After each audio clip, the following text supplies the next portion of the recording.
ಜೈ ಗುರುದೇವ್. ನಮಸ್ತೆ. ಇವತ್ತು ನಾವು ಸ್ವಾಧಿಷ್ಠಾನ ಚಕ್ರ ಅಂದರೆ ಸೇಕ್ರಲ್ ಚಕ್ರ ಇದರ ಬಗ್ಗೆ ತಿಳಿಯೋಣ.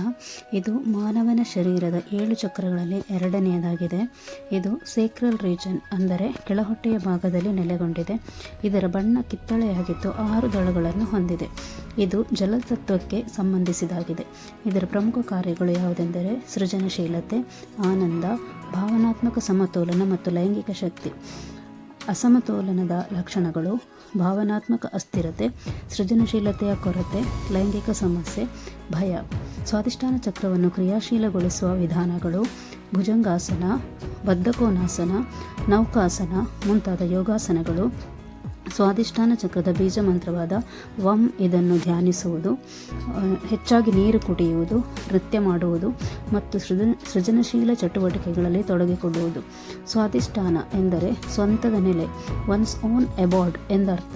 ಈ ಚಕ್ರವು ಸಮತೋಲನದಲ್ಲಿದ್ದಾಗ ವ್ಯಕ್ತಿಯು ಸಂತೋಷ, ಸೃಜನಶೀಲತೆ ಮತ್ತು ಭಾವನಾತ್ಮಕ ಸ್ಥಿರತೆಯನ್ನು ಅನುಭವಿಸುತ್ತಾನೆ. Thank you.